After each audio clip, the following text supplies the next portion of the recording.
So let's grow some watermelon bags. We're gonna have some performance organics against some raised bed organics, both from Miracle-Gro. A little head-to-head action, see who's gonna compete for the first place prize. Okay, so I'm using a little bit of soil amendments here. I put a little bit of the soil down. In this case, is the Performance Organics. Putting the bone meal down at the bottom after a layer of soil for a bit of phosphorus for the roots at the end. They like the phosphorus. Then you got the blood meal here. That's with the nitrogen. So you put a little bit more soil in after the bone meal. Soil, bone meal, soil, blood meal, more soil. And this other raised garden bed soil is a little bit more sticky. It has more sticks and wood. So I'm going to be planting the Blacktail Mountain variety in the raised bed soil. I like to use chopsticks. Watermelon seeds like to be about an inch deep into the soil, so I just tap them in and make sure they're covered. And in the Performance Organic soil, I planted some Mountain Sweet Yellow variety seeds. And yeah, the shopping bags have a nice little flap at the side, so you can just put stuff in it. I just put these in so I could identify the seeds later on. Okay, we're coming back about a week later here, and we've got the Blacktail Mountain on the left and the Mountain Sweet Yellow on the right. You'll notice that the right Mountain Sweet Yellow is a little bit more flush, a little bit more filled out than the Blacktail Mountain. I don't know if that's just the way I planted the seeds. Maybe I had more of the other seeds. But we'll come back about another week here, and we've already had a whole bunch of growth.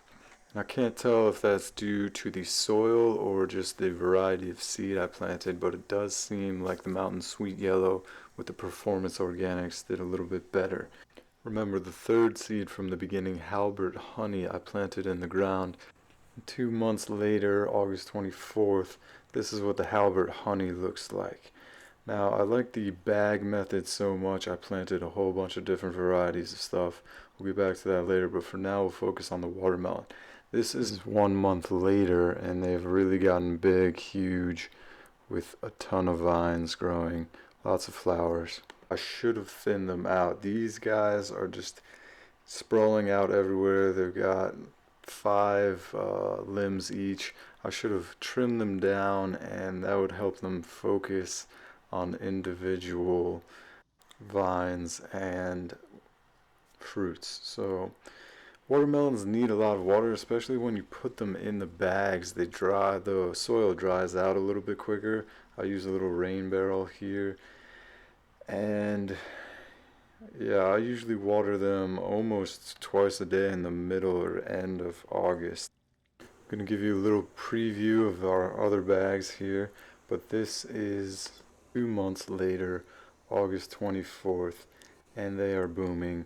I got a little trellis thing kind of to hold the weight of the watermelon so they don't fall off. These are the Blacktail Mountains, very productive, doing very well. Again, if I had thinned these out, I think the watermelons would have grown bigger. I didn't need 12 or whatever, how many little baby watermelons I had here. You really just want to focus on 1 or 2 really good vines, and that's what I'm going to plan on doing this year. This is the Mountain Sweet Yellow, a little bit bigger, definitely needs a little bit more time to grow. So this year I'm starting it very early, at the beginning of April, indoors under a light. And that's pretty much the end of the video. I just wanted to show that this is pretty easy. It can be done. You can grow all kinds of different stuff in bags, and watermelon seems to work very well. If I had started these a month or 2 earlier, I think I would have gotten full watermelon. And if I had actually thinned these out, I didn't need all of these little growths. Maybe I should have planted less seeds. That's really the answer. And this year I will be growing the Mountain Sweet Yellow again.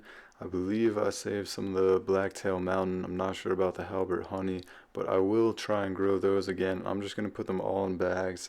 I don't think I'm even going to put them in the ground this year because I don't think it's worth it. And just a final note that bags are very mobile. You can just move them into the sun wherever you need to go. So if you have a small place with a balcony or just not a lot of space, this could be a good method for you.